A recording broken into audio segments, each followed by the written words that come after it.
I'm Stephanie Mitchell, 32, and I never thought my sister's wedding would become a viral nightmare. There I was, scrolling through social media when my phone exploded with notifications. A video of my sister's new husband, Derek, deliberately spitting on my mother during their reception was trending everywhere. The worst part? I wasn't even invited to the wedding. Years of family tension had led to my exclusion, but now everyone was calling me for answers. What no one realized was that I'd warned them about Derek for years, and this viral moment was just the beginning of the family's unraveling. Before I dive into this family drama that changed everything, I'd love to know where you're watching from. Drop your location in the comments below.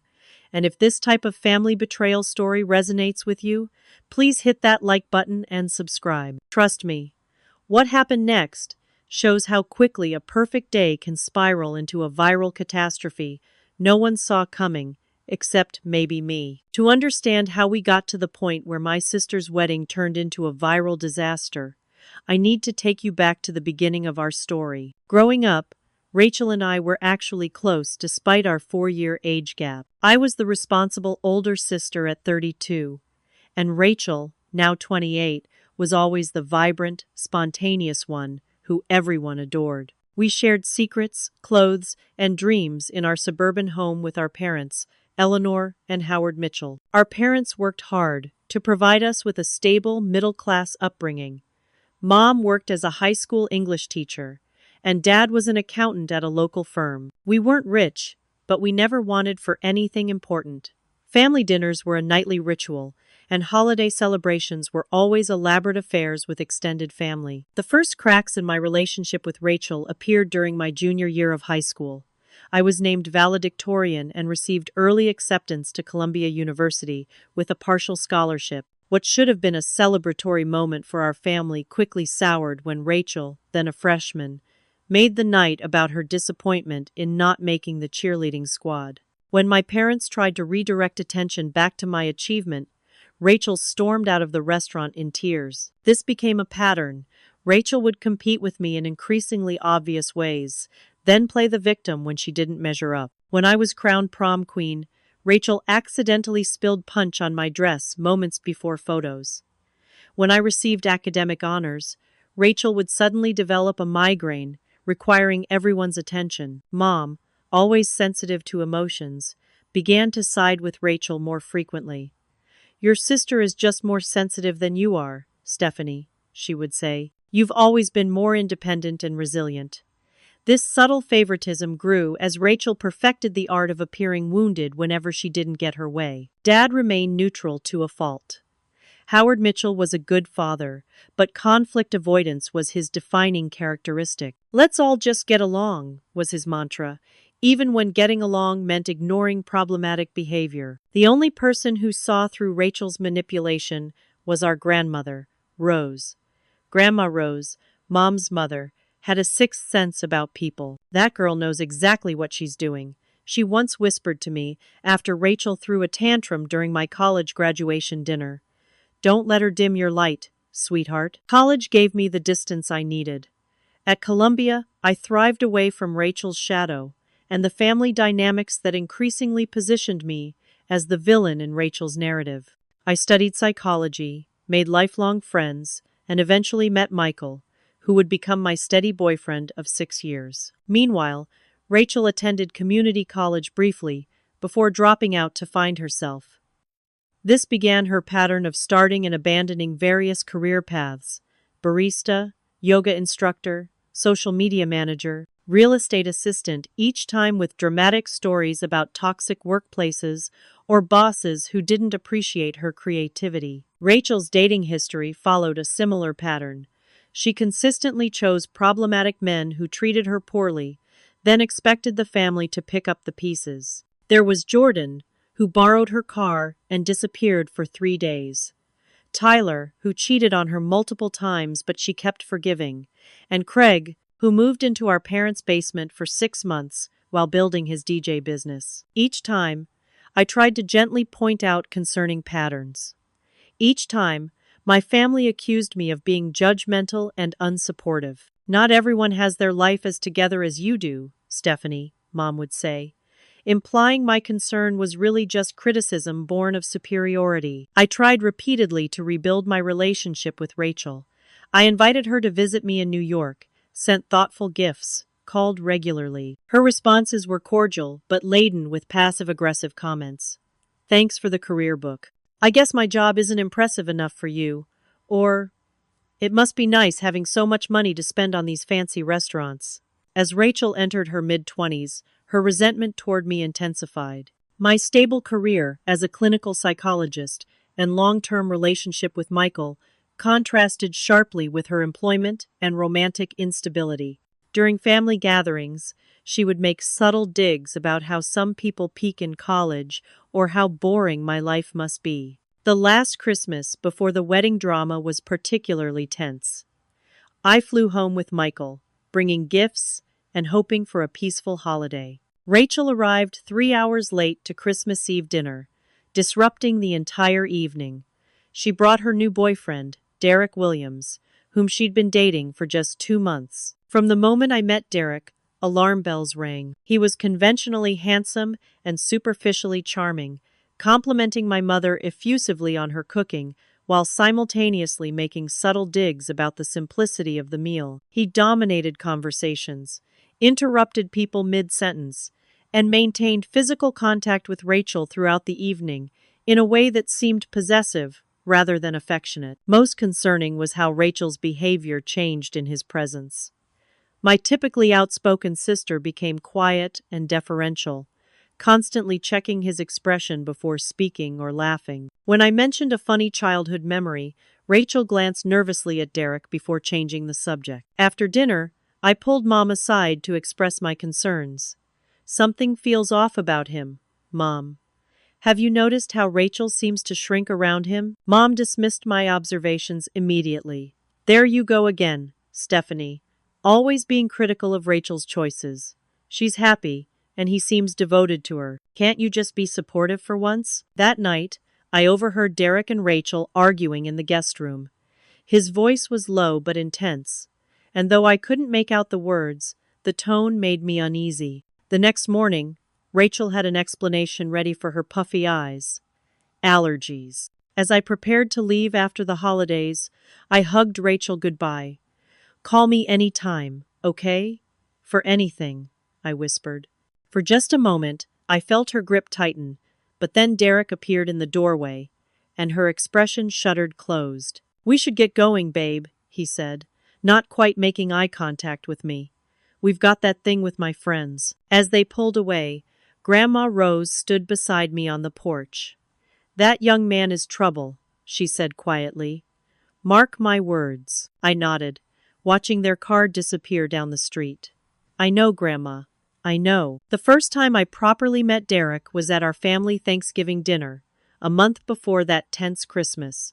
Rachel had mentioned him in phone calls, but this was his formal introduction to the family. He arrived wearing an expensive watch that seemed out of place with his casual attire, immediately complimenting our mother's home, while subtly indicating he was used to something more contemporary. Derek worked in finance, though his descriptions of his job remained vague despite Dad's interested questions. He charmed my parents with stories about growing up in Seattle and his plans to revolutionize investment strategies for everyday people.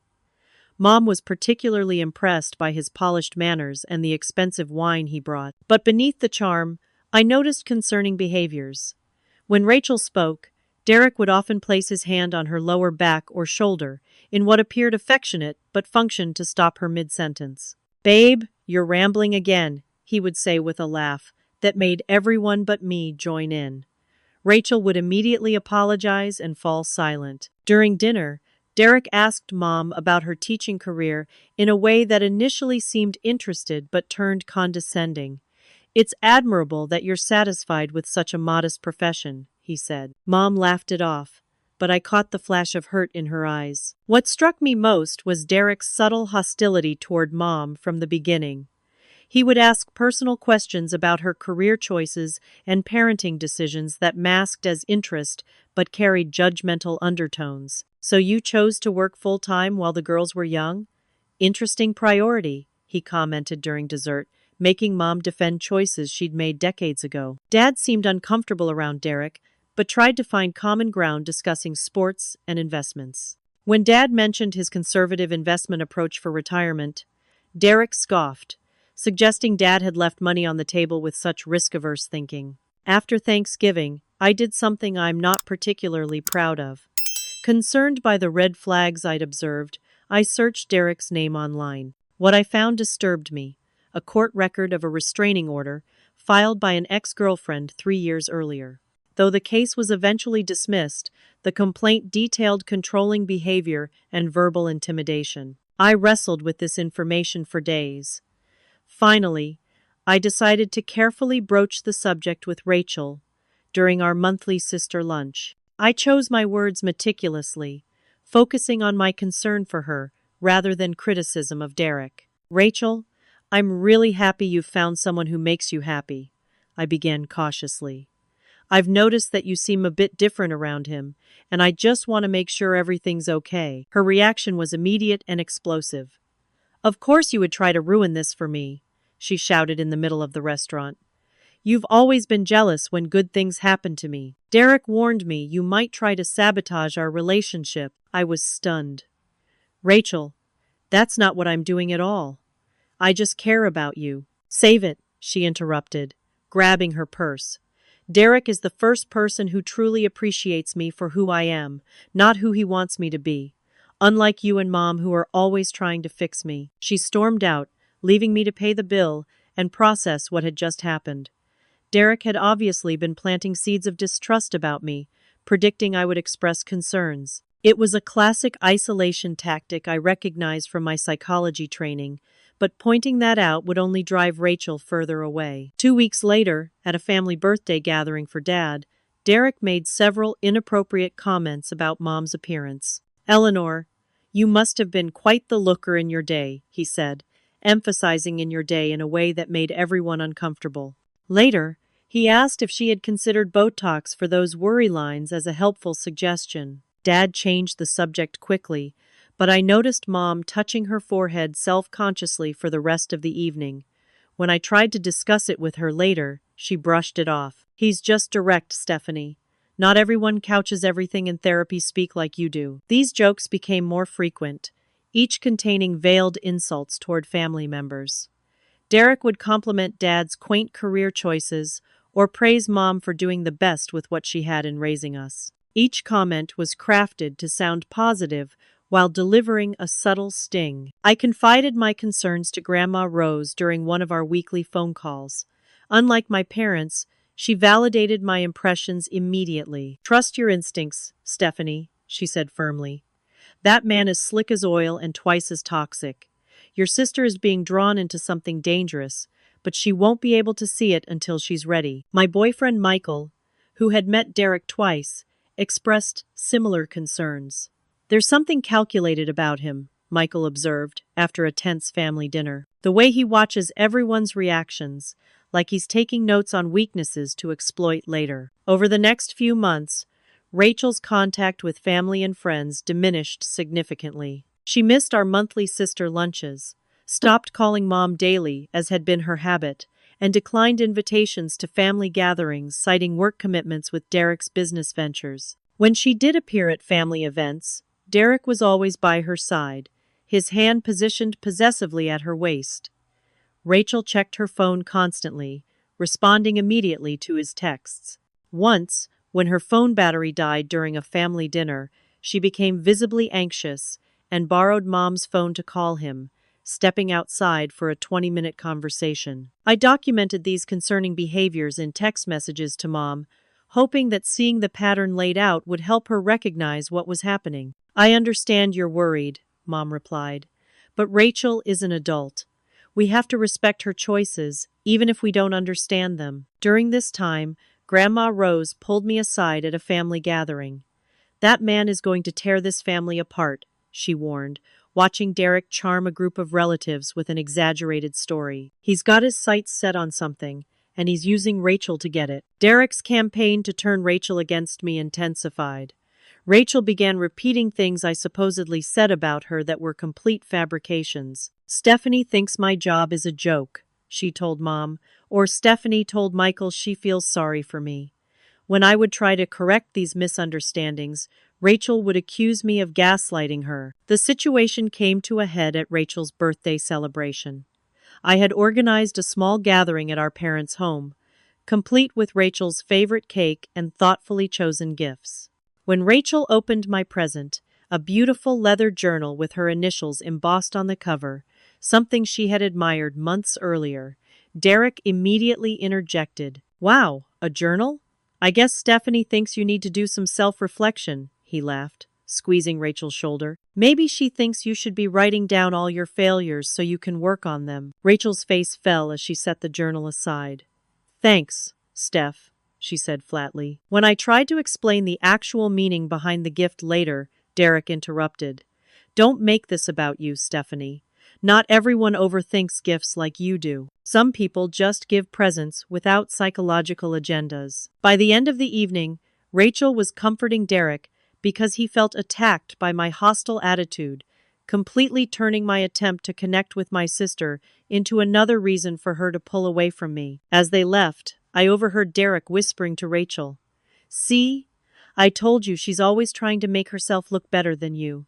Classic narcissistic older sister syndrome." I stood in the doorway, watching them drive away, feeling the growing distance between us and the ominous sense that something much worse was on the horizon. The engagement announcement came via Facebook, a complete surprise to the family. Rachel and Derek had been dating for only 8 months when she posted a close-up photo of a large diamond ring with the caption, "He asked, I said yes.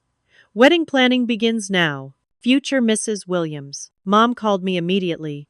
"Did you know about this?" she asked, her voice a mixture of excitement and concern. "Not a word," I replied, studying the photo. The ring looked expensive, much more so than Derek's vague job in finance should have allowed. "Are they coming over to celebrate?" "Derek says they're too busy with planning," Mom explained. "They've already set a date, just 3 months from now at his family's property in Vermont." 3 months seemed rushed for any wedding, but especially concerning given the circumstances. I voiced this to Mom carefully. "That's really soon. Are you concerned at all about the timing?" Mom sighed. "Of course I am, but Rachel sounds so happy. And you know how she gets when anyone questions her decisions." Dad was more direct in his concerns when I spoke with him privately.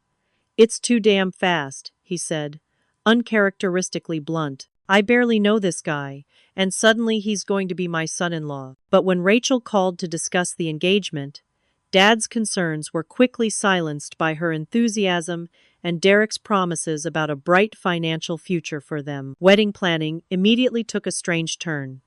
Derek took control of nearly every aspect, from venue to guest list, supposedly to spare Rachel the stress. He insisted the wedding be held at his family's remote property in Vermont, a location that would make it difficult for many family members to attend. When Mom offered to help with planning, Derek thanked her but declined, saying they had a very specific vision. In reality, Rachel was increasingly cut out of her own wedding preparations. During one of our rare phone conversations, she mentioned being surprised by Derek's choice of purple as their main color scheme, something she'd never expressed interest in. "But it's growing on me," she added quickly. "Derek has amazing taste." Rachel became even more distant during this period. Our monthly sister lunches stopped entirely. When I suggested coffee to reconnect, she agreed, but the meeting went terribly wrong. "I'm happy for you," I said carefully, after listening to her describe wedding plans that seemed entirely Derek's creation. "But I just want to make sure this is what you want, not what Derek wants for you." Rachel's expression hardened. "Why can't you ever be supportive? Derek was right. You're incapable of being happy for me." "Rachel, that's not fair. I'm trying to—" "Save it," she interrupted. "Derek says your psychology background makes you think you can analyze everyone, but you're just projecting your own insecurities onto our relationship." I tried a different approach.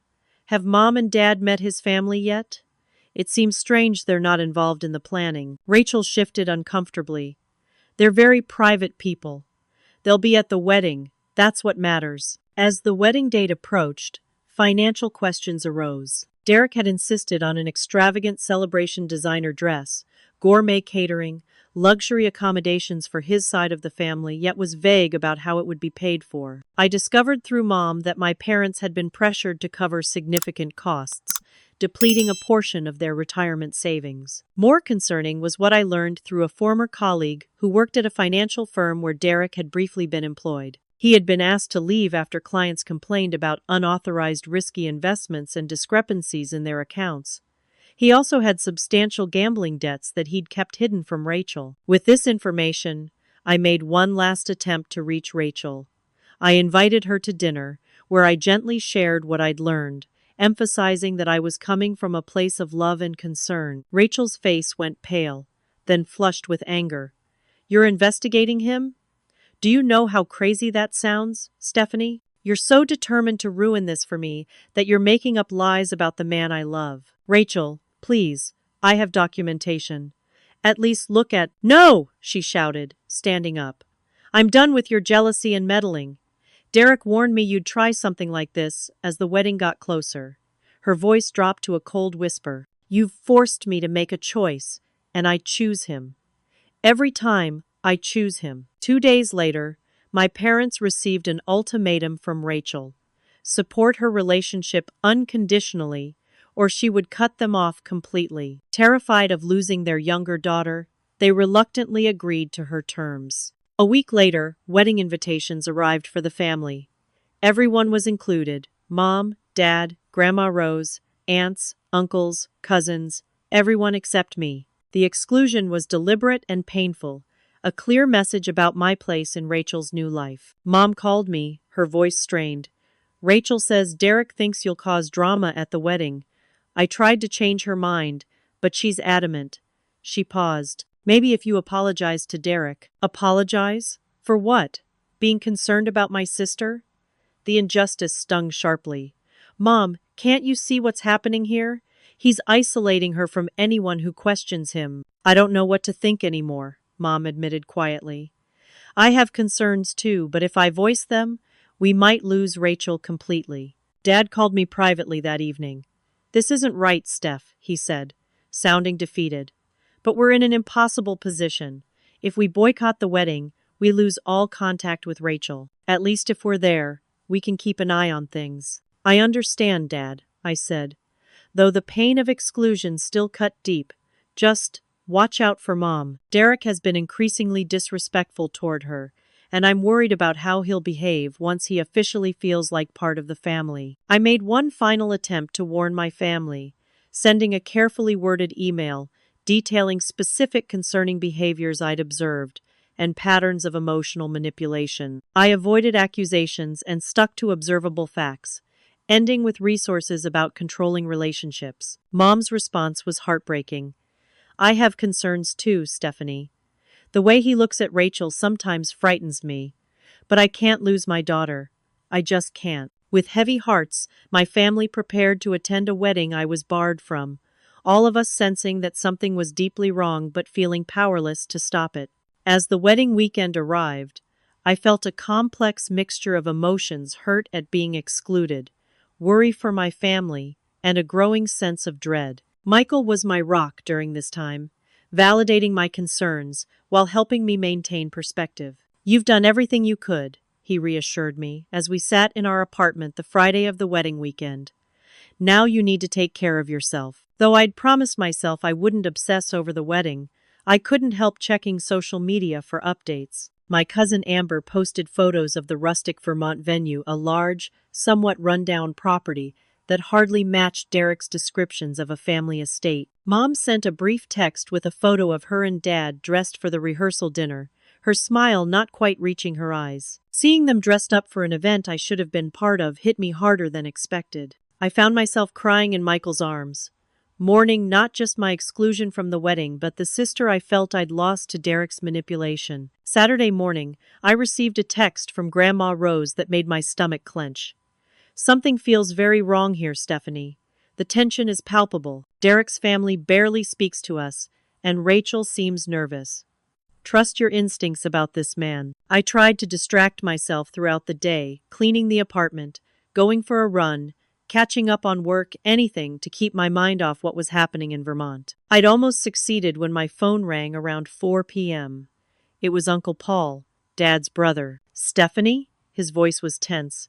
"You wouldn't believe what's happening up here." He explained that tensions had been building since the rehearsal dinner. Derek had become visibly annoyed when Mom gave an emotional toast about Rachel's childhood, particularly stories about how close Rachel and I had been as children. Derek had interrupted Mom mid-speech, taking the microphone to redirect the conversation. The wedding itself had proceeded without incident that morning, but the reception had quickly devolved. Mom had attempted to give another toast, this one careful to avoid any mentions of me or childhood stories that might upset Derek. She kept it short and sweet, Uncle Paul explained, just expressing love for Rachel and welcoming Derek to the family.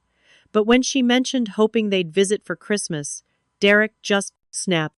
According to Paul, Derek had begun berating Eleanor in front of everyone, accusing her of trying to control their future and interfere with their marriage before it had even begun. When Mom tried to apologize and clarify her meaning, Derek's anger escalated. "That's when it happened. Steph." Uncle Paul's voice dropped. Derek looked her dead in the eyes, said, "This is what I think of your family traditions," and deliberately spat in her face. Right in front of everyone, the reception had erupted into chaos. Dad lunged at Derek but was restrained by several guests. Rachel, instead of defending her mother, had sided with Derek, claiming Mom had been passive-aggressive throughout the wedding planning and had provoked him. Most guests had begun leaving immediately, but not before several had captured the incident on their phones. One of Rachel's former college roommates had already posted her video to TikTok, where it was gathering views at an alarming rate. As Uncle Paul was still explaining, my phone buzzed with a text from my friend Layla. "Is this your sister's wedding?" With a link to the video. With shaking hands, I opened it. The 38-second clip clearly showed Derek and Mom standing near the wedding cake. Mom looked confused and hurt. Derek's face contorted with rage, and then the shocking moment Derek deliberately spitting directly into my mother's face. The video captured gasps from the crowd, my father's outraged reaction, and most disturbingly, Rachel pulling Derek away while shooting accusatory looks at my humiliated mother. Horror and vindication washed over me in equal measure. This was exactly the kind of behavior I had feared, yet seeing it actually happen, and to my mother, was sickening. Within an hour, the video had been shared thousands of times. People were identifying the venue, tagging Rachel and Derek, and the comments were brutal. By evening, the clip had made its way to Twitter and Instagram, each platform amplifying its reach. As night fell, my phone wouldn't stop ringing. Relatives, old friends, even former classmates were calling and texting, asking for explanations or expressing shock. Several news outlets had contacted me through social media, seeking statements about the wedding spit incident, as it was being called. Mom finally called around 9 p.m., her voice small and broken. "It's everywhere, Stephanie," she whispered. "Everyone saw it. I don't know what to do." Dad took the phone from her, his voice tight with barely contained rage. "We're coming home early. Derek's family is defending him, saying your mother was passive-aggressive all weekend. And Rachel." He trailed off. "What about Rachel?" I pressed. "She left with him. She's still defending him, saying your mother provoked him, and the video doesn't show the whole story."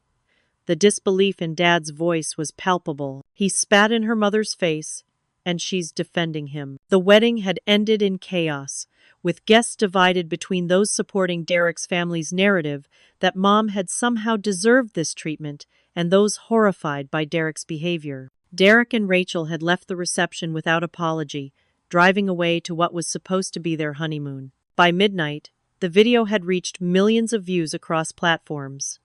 Morning news programs were already scheduling segments about it. What should have been a private family crisis had become public spectacle, with strangers around the world weighing in on one of our family's most humiliating moments. I sat on my couch, surrounded by the buzzing of notifications, feeling sick about what had happened to Mom but also grimly validated. Everything I had tried to warn my family about had culminated in this public display of Derek's true character. But rather than feeling satisfied, I felt only a deep sadness for my mother's humiliation and my sister's blindness. Michael brought me tea and sat beside me.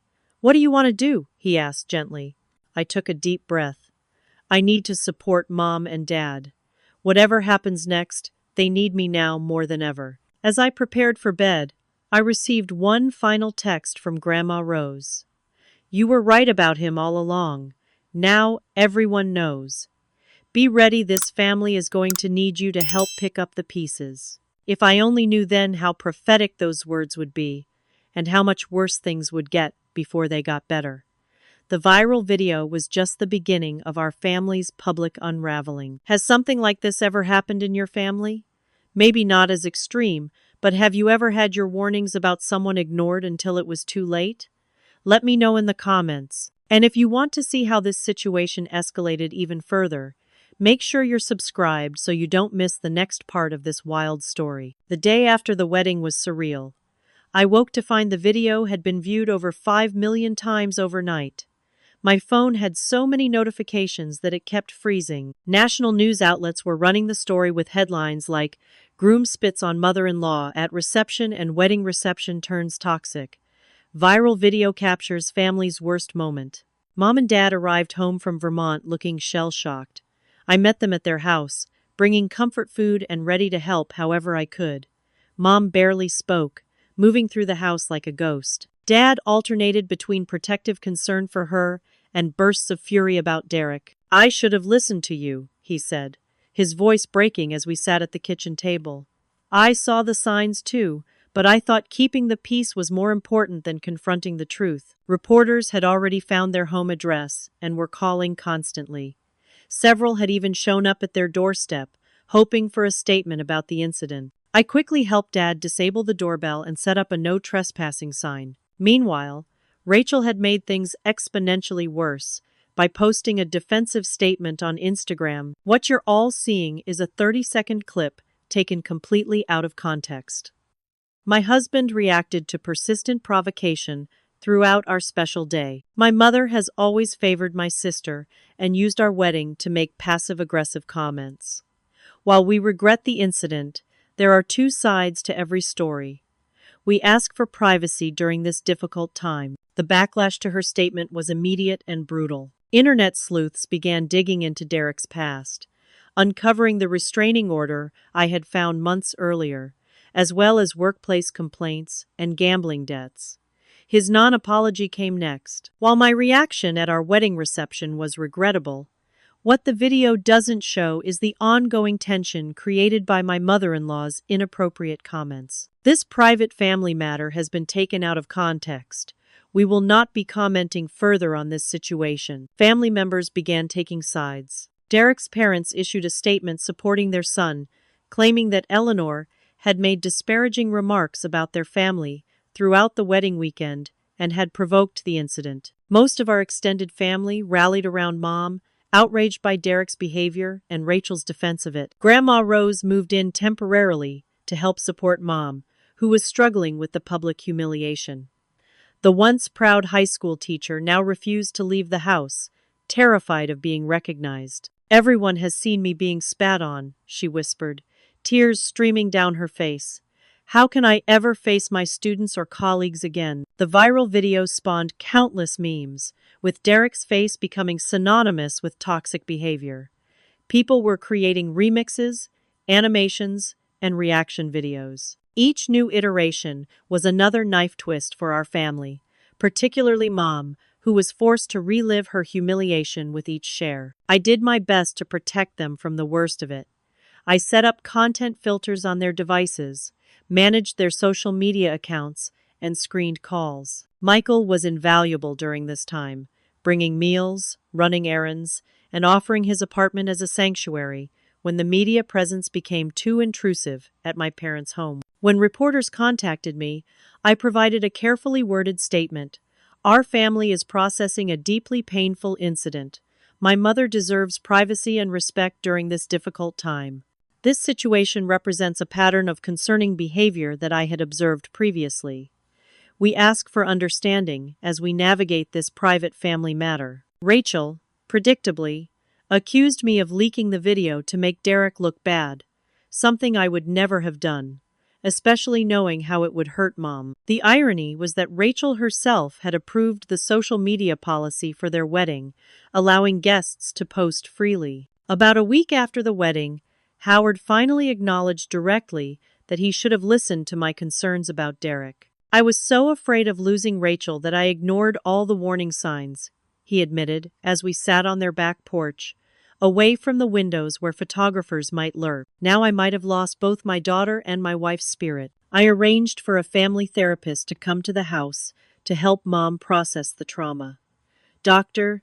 Linden specialized in public humiliation cases and understood the unique pain of having a private moment of vulnerability exposed to millions. Eleanor, what you're experiencing is a form of public trauma, she explained during their first session, which I sat in on at Mom's request. Your brain is processing this as if the humiliation is happening continuously, because in some ways, it is. Every new share, every comment, feels like a fresh wound. Meanwhile, Rachel was becoming increasingly desperate to control the narrative. She gave an exclusive interview to a second-tier entertainment news outlet, painting herself as the victim of a family that had never accepted her husband and a sister who was jealous of her happiness. The interview backfired spectacularly when the interviewer pressed her on why she defended someone who had spat on her mother. As Rachel's public defense of Derek intensified, his true nature became increasingly apparent to everyone else. Without the need to maintain his charming facade, Derek showed his true colors in a series of angry social media posts, blaming everyone but himself for the situation. 2 weeks after the wedding, Derek lost his job. The financial firm he worked for released a statement, distancing themselves from his behavior. Several former colleagues came forward with stories about his unprofessional conduct and questionable ethics. Through all of this, my apartment became the family's unofficial crisis center. Michael helped manage communications, screening emails and calls. I coordinated care for Mom, whose doctor had prescribed anti-anxiety medication to help her cope. Dad spent hours at our dining table, working with a lawyer to understand the family's options. The most painful aspect was watching Mom blame herself. If I hadn't mentioned Christmas visits in my toast, she would say repeatedly, "None of this would have happened." "Mom," I would counter gently, "a normal son-in-law might have been mildly annoyed by that comment. He wouldn't have spat in your face in front of 100 people. This isn't about what you said, it's about who Derek is." Gradually, with the help of therapy and family support, Mom began to process what had happened. "I think I always knew something was wrong," she admitted during a quiet moment. "I saw how he isolated Rachel, how he subtly put her down, how he tried to control everything. But I was so afraid of losing her that I ignored all the red flags." The family therapist helped us understand that confronting these dynamics was necessary for healing. "What happened at the wedding was terrible," Dr. Linden explained, "but it has brought to light patterns that were harming your family for years. Now you have an opportunity to address them." 3 weeks after the wedding, we held the first family meeting without Rachel present. It was strange and sad, but also necessary. Gathered around my living room were Mom, Dad, Grandma Rose, and Michael. We discussed practical matters first: how to handle ongoing media interest, legal considerations, and Mom's eventual return to work. Then we addressed the deeper issues: how the family dynamic had enabled Rachel's behavior over the years, how fear of conflict had prevented necessary confrontations, how my concerns had been dismissed. It was a painful but cathartic conversation. "I always thought keeping the peace was the same as creating harmony," Dad said, wiping tears from his eyes. "But all I did was allow discord to fester beneath the surface." Grandma Rose reached over to squeeze his hand. "We all made mistakes, Howard. The question is what we do now." What none of us realized then was that Rachel herself was beginning to ask the same question. Exactly 2 weeks after the wedding disaster, I received a text message from a number I didn't recognize. "Can we talk? It's Rachel. This is my new number." My heart raced as I showed the message to Michael. "Are you going to respond?" he asked cautiously. After consideration, I replied, "I'm open to talking, but I need to set some boundaries." I won't discuss Derek's behavior as if it was justified, and I won't pretend Mom deserved what happened. Rachel's response came quickly. I understand. I just need someone to talk to who won't judge me. Things aren't what they seem. We arranged to meet at a quiet coffee shop in a neighboring town where we were less likely to be recognized. I arrived early, scanning the nearly empty cafe nervously. When Rachel walked in, I barely recognized her. My typically well-groomed sister looked exhausted, her hair pulled back carelessly, dark circles under her eyes. "Thank you for coming," she said quietly, sliding into the booth across from me. I nodded, waiting for her to continue. After ordering coffee, Rachel took a deep breath. "I've been seeing things more clearly these past 2 weeks," she began. The public reaction to the video was devastating, but it also made me look at Derek's behavior through other people's eyes. She stared into her coffee. When strangers online were saying the same things about him that you'd been saying for months, I couldn't dismiss it anymore. Rachel revealed that since returning from their abbreviated honeymoon, Derek's behavior had escalated. The charm he'd maintained during their courtship had completely evaporated, replaced by frequent anger and verbal abuse. He calls me stupid when I disagree with him. He monitors my phone and computer. Last week, he screamed at me for 45 minutes because I spent $30 on groceries without asking him first. Her voice trembled. "I keep thinking about all the times you tried to warn me, and I chose not to see it." As we talked, Rachel disclosed more disturbing details. She had discovered Derek had secret social media accounts he used to contact other women. He had been hiding massive gambling debts that explained their constant financial struggles despite his seemingly good job. Most concerning, she had found evidence that he was planning to access our parents' retirement accounts. He kept asking me for their banking information, claiming he wanted to help them diversify their investments. When I questioned it, he flew into a rage. Rachel wiped away tears. That's when I started looking through his things while he was at work. The final breaking point had come 3 days earlier. Rachel had confronted Derek about the messages to other women and his financial deceptions. His reaction had been frightening. "He threw a glass at the wall next to my head," she whispered.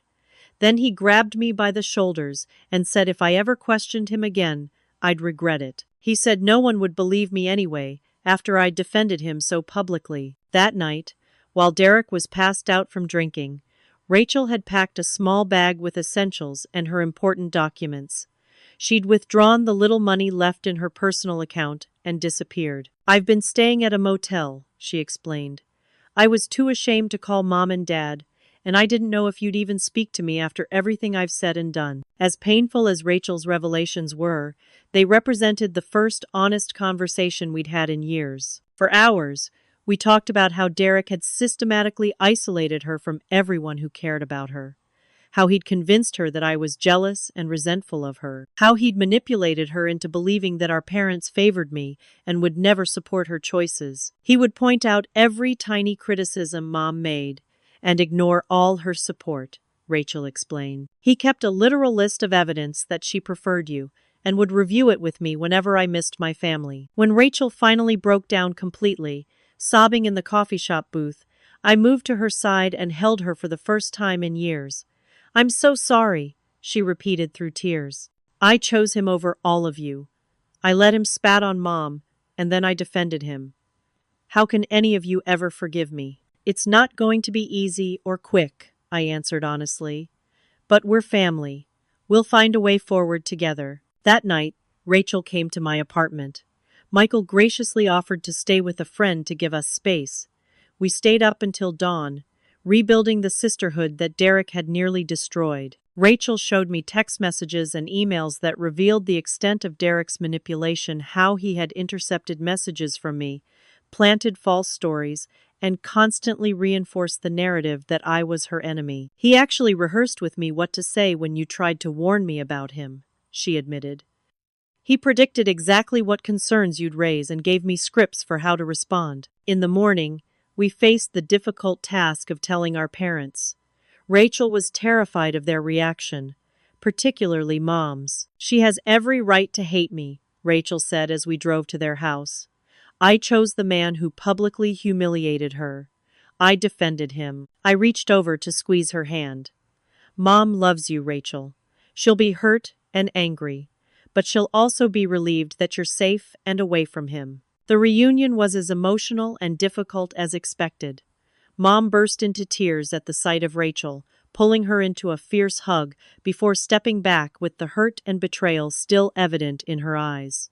Dad alternated between relief at Rachel's safety and anger over her previous defense of Derek. The four of us sat at the kitchen table, the same table where we'd shared family meals throughout our childhood, and began the painful process of reconciliation.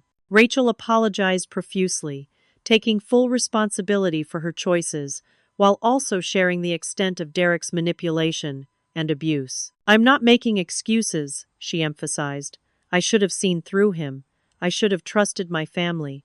I just got so caught up in his version of reality that I couldn't see clearly anymore." Mom reached across the table to take Rachel's hand. "I understand more than you might think," she said quietly. "My first boyfriend before your father was controlling too.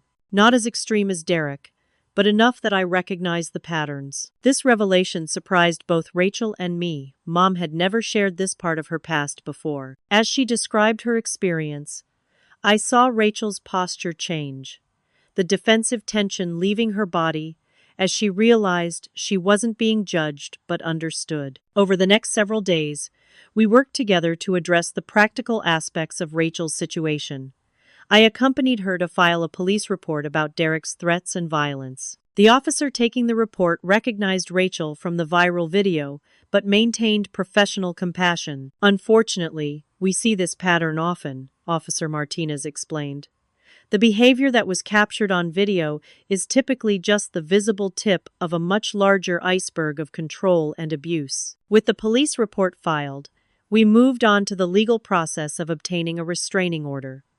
I introduced Rachel to my friend Jennifer Thompson, a family law attorney who specialized in domestic abuse cases. Jennifer helped Rachel document everything: the threatening texts, the financial control, the isolation tactics, and of course, the public incident at the wedding. "The video that went viral will actually help your case," Jennifer explained. "It provides clear evidence of his capacity for public aggression and humiliation." Rachel also began therapy sessions with Dr. Linden, both individually and eventually joining the family sessions. In therapy, Rachel began to recognize the patterns that had made her vulnerable to someone like Derek. Her need for validation, her competitive relationship with me, and the family dynamic that had often positioned her as the victim needing protection. "I think I was drawn to Derek because he reinforced the story I'd been telling myself for years," Rachel admitted during one joint session with me. "The story where I was underappreciated and misunderstood, where Stephanie got everything easily and I had to struggle. He just took that narrative and amplified it to serve his purposes." As Rachel healed and gained clarity, her shame over her public defense of Derek intensified.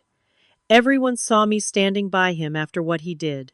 They saw me choosing him over my own mother. How do I ever come back from that?" Dr. Linden helped Rachel understand that public redemption would be a long process, but that focusing on genuine healing and amends was more important than image rehabilitation. The most healing moment came when Rachel and Mom had a private conversation on the back porch, a place where Mom had often comforted us as children. I watched through the window as they talked, cried, and eventually embraced, the first step in rebuilding their shattered relationship. "She told me she forgives me," Rachel said later, her eyes red from crying. "I don't deserve it, but I'm going to spend a long time earning it back." As difficult as this period was, it also brought unexpected gifts. The walls between Rachel and me, built over years of competition and resentment, began to crumble. For the first time since childhood, we were truly allies again, united in protecting each other and our family. "I never realized how much energy I spent resenting you," Rachel confessed one evening as we sorted through her belongings, deciding what was safe to retrieve from the apartment she'd shared with Derek. "I was so convinced that everything came easily to you, that Mom and Dad favored you. I never stopped to consider that maybe you were just making different choices." I smiled sadly.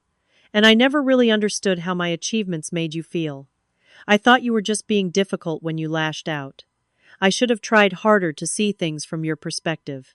As Rachel began rebuilding her life, finding a new place to live, reconnecting with friends Derek had alienated, and looking for a job, she also had to confront the public narrative she'd helped create.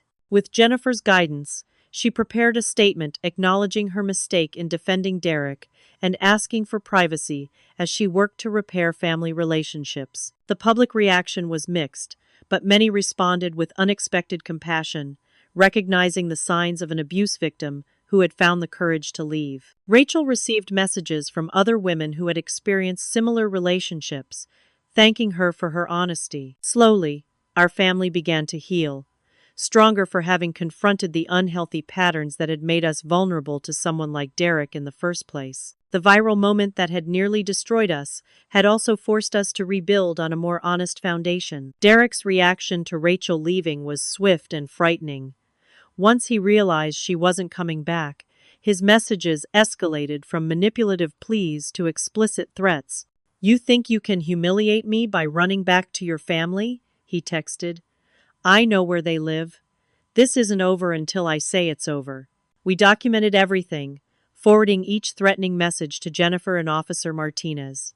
Rachel's phone would buzz constantly with Derek's calls from different numbers after she blocked him. Eventually, she had to change her number entirely. The situation intensified when Derek showed up at my apartment building one evening, demanding to see Rachel. The doorman, already alerted to the situation, refused to let him in, but Derek created such a scene that other residents called the police. Michael and my father arrived before the police did, having been alerted by my panicked call. They confronted Derek in the lobby, standing firm as he alternated between threats and attempts to manipulate his way upstairs. "She just needs to talk to me without you poisoning her against me," Derek insisted, his charm visibly strained.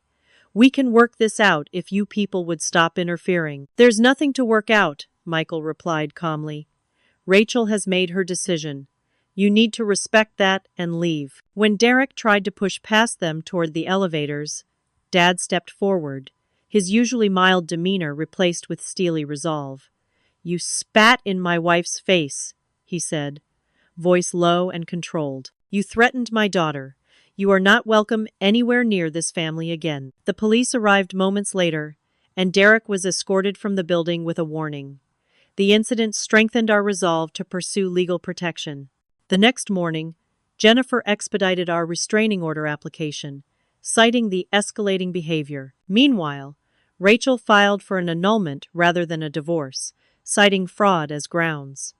He misrepresented himself in fundamental ways.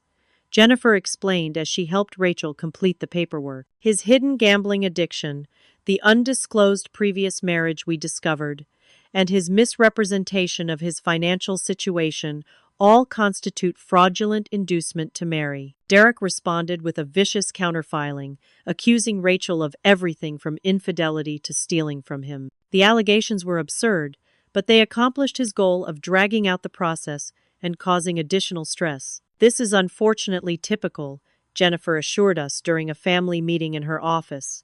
"His control is being threatened, so he's using the legal system as another form of abuse. We have evidence to refute every allegation." Derek's next move was to attempt to monetize his infamy. He contacted several tabloid news shows, offering exclusive interviews to tell his side of the viral incident. Most declined, but a few bottom-tier outlets took the bait, giving him a platform to paint himself as the victim of a manipulative family that had always been against him. To counter this narrative, Jennifer recommended a two-pronged approach: legal action in the courts and careful reputation management in public. We hired a crisis communications specialist who advised Rachel and my parents on how to respond to media inquiries with brief, dignified statements that neither fueled the drama nor appeared defensive. "Let him dig his own hole," the specialist advised. "The more he talks, the more his true character reveals itself." This proved prophetic when Derek gave a disastrous interview to a morning show, becoming belligerent when the host pushed back on his version of events. His aggressive response to mild questioning only reinforced the public's impression of him as volatile and abusive. Our legal strategy faced a significant breakthrough when we were contacted by Derek's parents, who had defended him immediately after the incident. His mother, Catherine, reached out to Dad privately, expressing remorse over their initial response. "We've seen this pattern before," she admitted during a subsequent meeting at Jennifer's office.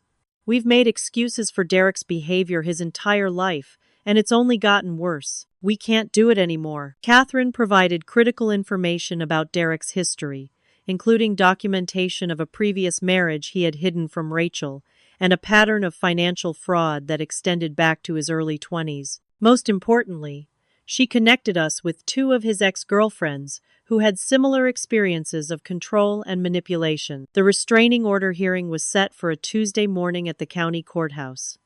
Rachel was terrified but determined, dressed professionally and flanked by family as we entered the building. Derek arrived alone, having alienated most of his friends with his recent behavior. He had hired a notoriously aggressive attorney, known for combative tactics in domestic cases. In the courtroom, Derek maintained a performance of wounded innocence, portraying himself as a loving husband, blindsided by his wife's family's interference. His lawyer attempted to paint Rachel as unstable and influenced by a jealous sister. Then Jennifer presented the evidence: the threatening texts, the documented pattern of isolation, the financial deceptions, the testimony from previous partners describing identical patterns of behavior, and of course, the video that had started it all. "Your Honor," Jennifer argued, "Mr. Williams has demonstrated not only a willingness to engage in public aggression, as evidenced by the widely viewed incident at their wedding reception, but also a pattern of escalating threats and controlling behavior since Miss Mitchell left the relationship." Derek's theatrical performance crumbled under cross-examination. When asked directly about specific threatening messages, he became defensive and combative, exactly the behavior Jennifer had predicted he would display. "Are you denying you sent this message stating, and I quote, 'You'll regret crossing me?'" Jennifer asked calmly. "She knows how I talk," Derek snapped. "That wasn't a threat, that was—" "Just answer the question, Mr. Williams," the judge interrupted.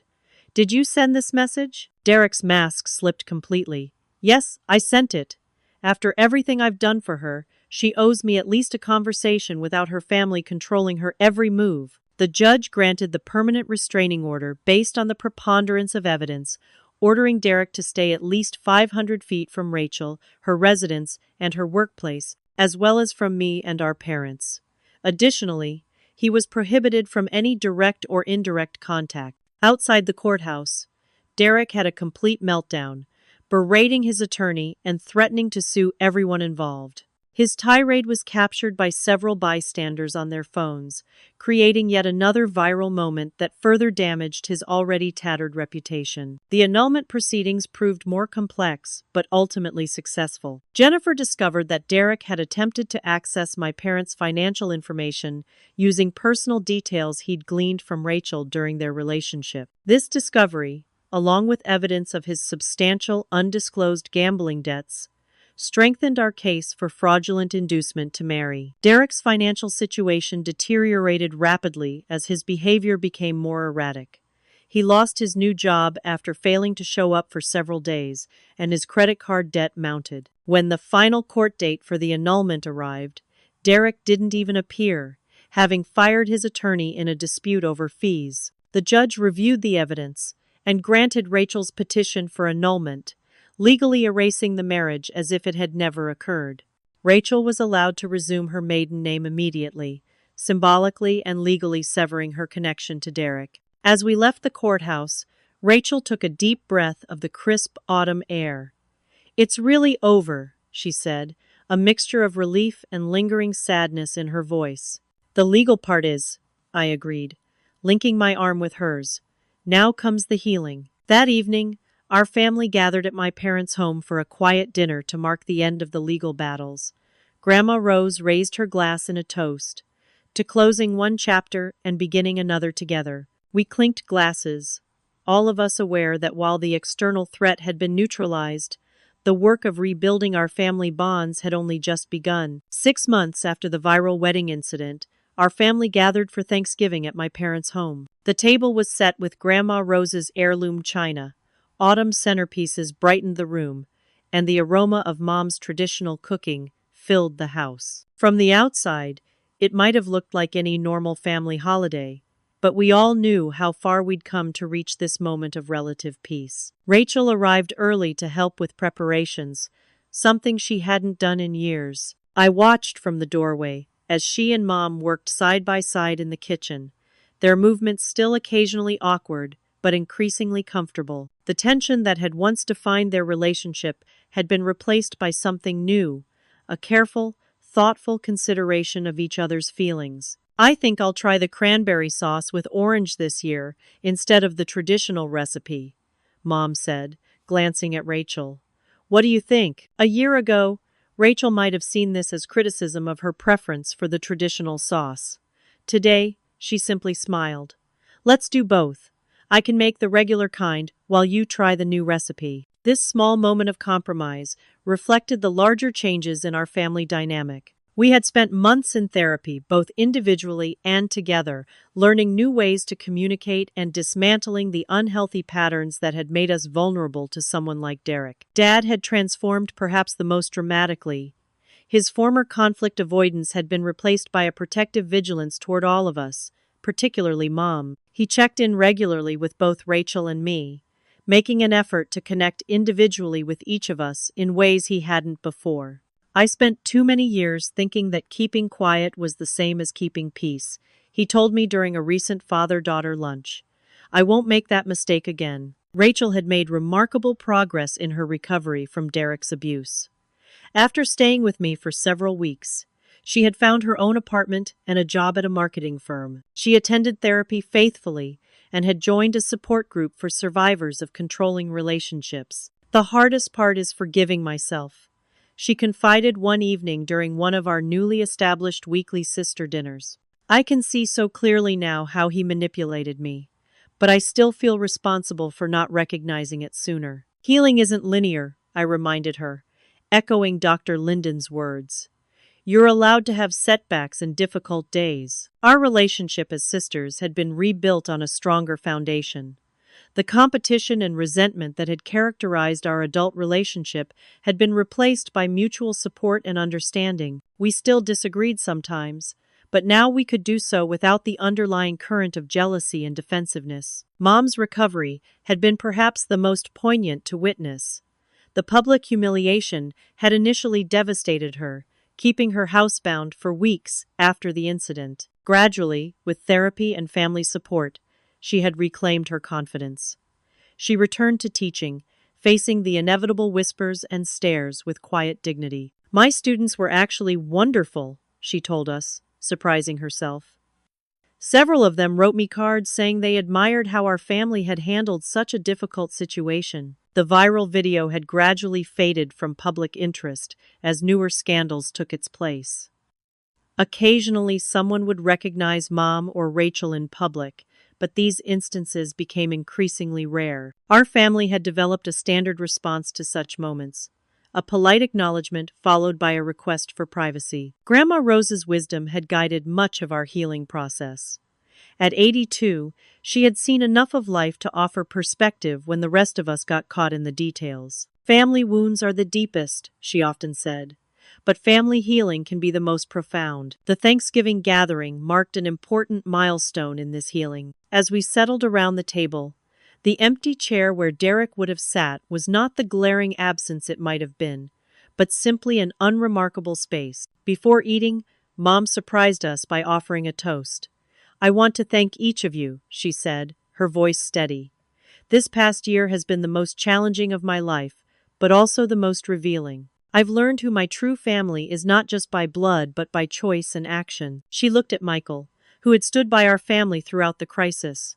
Some people come into our lives and show us what love really means by their steadfast presence.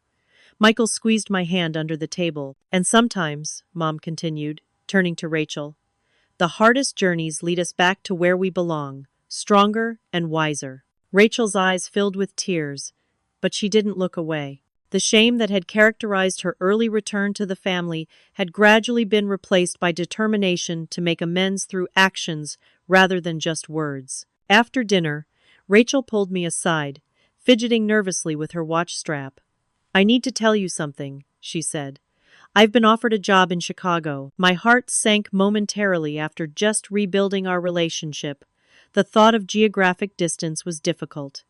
But I could see from her expression that this was important to her. "It's a great opportunity," she continued, "but I'm torn about leaving everyone, especially now." "What does your therapist say?" I asked. "That it might be healthy to have a fresh start somewhere without the viral video history, but that running away from family isn't the answer either." She bit her lip.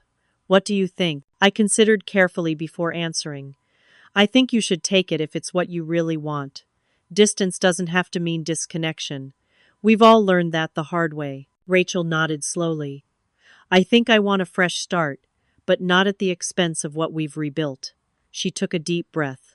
"Also, I've started dating again. Very carefully, very slowly. His name is Marcus, and he's nothing like Derek.